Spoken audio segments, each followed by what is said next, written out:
What's happening, people? Back with another reaction, back with some more Iron Maiden, and I'm excited. I've done 3 reactions to Iron Maiden so far, from 3 different albums, so I figured let's keep it rolling, let's keep it moving. So I'm going to react to a tune from their Peace of Mind album. This came out in 1983. It's their 4th studio album, second after Bruce Dickinson joined as the lead singer. And I mentioned this in the first reaction to Iron Maiden I did, which is for Hallowed Be Thy Name. That I initially encountered Iron Maiden through friends of mine when I was very young, and it was sort of like, you know, I had a couple friends who were listening to them, but I wasn't paying too close attention.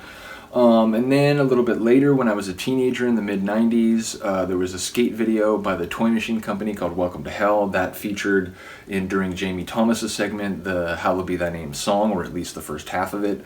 And that was really interesting to me, but again, it didn't like key me in on the journey, and it was only later when I talked to a friend of mine and we were just sort of talking about music and he mentioned Iron Maiden. I was like, you know what, dude, I've heard good things and whatever, I'm gonna do a deep dive, and that's what I did, and I, you know, fell in love with their sound, their lyrics, their solos, and I love the way that now they have 3 guitarists and has a really like rich sound, so bottom line, I became a big fan.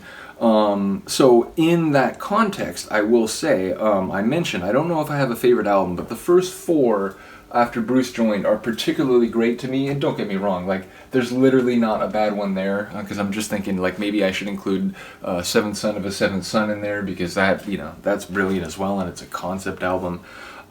So again, it's hard for me to pick a favorite, but I really do like this album a lot. I feel like a lot of people would start with The Trooper. I love that song. We will get to that song. And indeed, I've just reacted to a couple punk tunes, which sort of have the same like vibe where, you know, people who've been sort of like, you know, used to accomplish something by, you know, national leaders and whatever, ultimately are bleeding out on the battlefield by themselves alone and so on, which is what happens at the end of that song. But no, I want to start with Flight of Icarus. I just think it's a cool song. I love some vocalizations from Bruce during the song. I remember reading somewhere that Steve Harris, after this album came out or whatever, decided that he wasn't the biggest fan of this song, so my understanding is that it's not often heard at their concerts, with maybe like 1 or 2 rare exceptions. But I really do think it's a cool song. I like it a lot.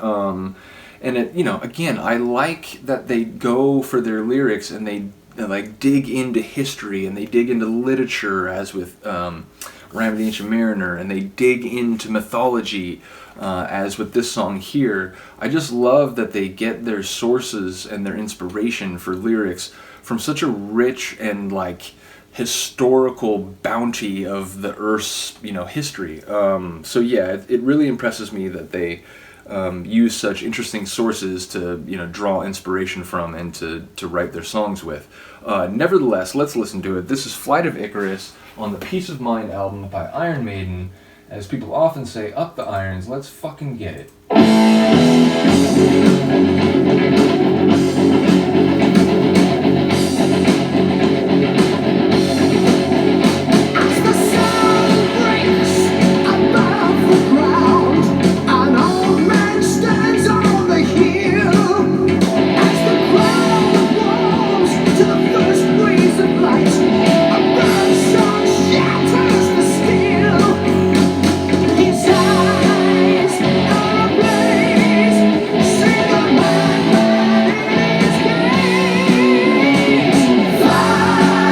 Bruce's voice, man. Okay, so at the end of this chorus, Bruce does this like, yeah!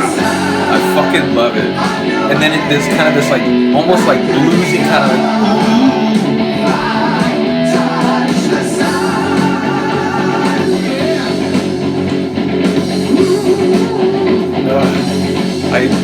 instant goosebumps.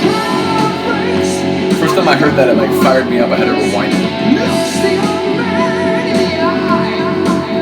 Like the echo.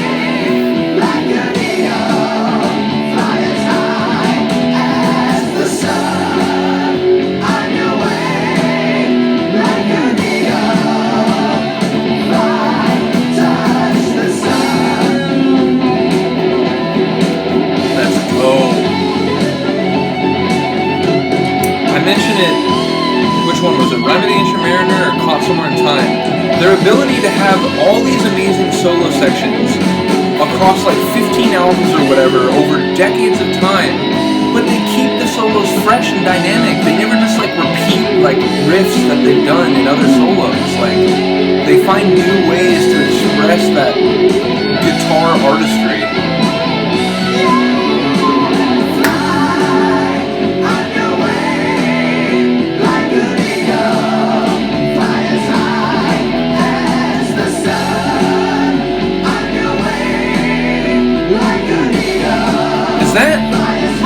Is that the whole band harmonizing, or is that Bruce like doubled or like tripled? Someone let me know if you're like really familiar with the recording of some of these albums. I love that. It sort of like breaks the rhythm for a second and then like slides back into it. And then you got this.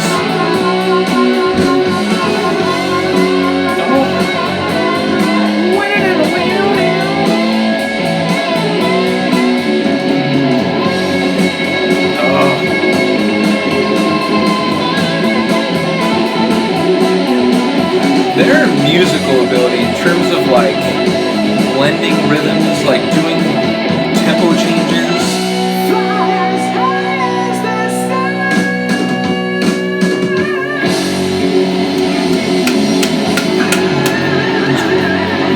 My man.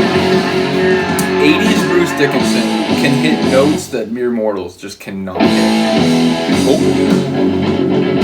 I thought I wasn't on repeat. Sorry about that. But yeah, I mean, whether it's the end of this song here, or the Aces High, like where he really hits that high note in Aces High, like, again, they're just, most mere mortals cannot do that with their voice. So it's just incredible. People talk about him as the human air raid siren and his ability to, like, belt down the house, and absolutely that is one of the main features, but his ability just to hit those really high notes impresses me. And then obviously the vibrato and so on. But I did want to mention specifically that moment after the first verse and the first chorus where he does that like yeah, and then kind of has that like groovy bluesy sort of vocal flourish. I absolutely love that. That moment really stood out to me when I first heard it. I still like wait for it every time I listen to this song. So let me know what you think. Let me know if this is a cool song for you. And, like I was saying, it seems like it's a bit of a shame that they don't play it more at concerts, or so I've heard. Or let me know if it's the opposite. Let me know if, you do think this is maybe not one of the stronger ones on Peace of Mind. And like I said, The Trooper, I get it. Like, it's one of my favorites by Iron Maiden for sure. And we'll definitely come back for that one. But I did just want to do one that that really resonated with me, and wasn't one that, like, I went into with a big expectation. Because as I was going through these albums, I mentioned, I said, you know what, fuck it. I'm going to buy Number of the Beast. And I loved it. I enjoyed, like, every song. It wasn't just the Number of the Beast or Hallowed Be Thy Name that stood out to me. It was literally every song. And so I said, fuck it. So then I bought Peace of Mind, loved every song, and Power Slave, and so on. But what I really enjoyed is there were some songs going through where you have heard of them by reputation, or, again, Hallowed Be Thy Name. I had actually heard part of it before I did this deep dive on Iron Maiden. But there were other songs where, like, I'd never even heard the name of the song, never mind, like, heard of its reputation from shows or other people or whatever. And some of those songs, like this one, really burned up my mind. So again, I went into a song like this with no expectations, but I thought it was really, really fantastic. So again, let me know what you think. Let me know if you're a big fan of this album. Let me know which album is your favorite, or if there's a song that you really like me to react to. Again, any of the Bruce Dickinson fronted albums, I have the physical copy of. I can react to any song up there. So again, if there's one that you really like and you'd like to see it reacted to, do let me know. And other than that, I really do appreciate the people watching and listening. I'm a techno guy. Like, when I ran my other channel, which admittedly had a bigger, like, subscriber count and a bigger level of interaction, I would post techno videos, and within the first day there'd be at least 2 or 3 people commenting and sharing the videos on Facebook and so on. So when I was sort of forced to come over to the second channel, I thought, I'm going to do maybe a little bit more punk rock, a little hip hop, spread my musical wings, because I do listen to a lot of things outside techno. But I really didn't know if anyone would, you know, care to see reactions of me talking about Iron Maiden. But those videos have actually gotten a lot of interaction in the last week or so. So I'm really excited to do more of this. So seriously, if there's any tune up there on any of those albums up there that you'd like to hear reacted to, do let me know. Other than that, I really appreciate you. Have a good day. Have a good night. I'll see you next time. Peace.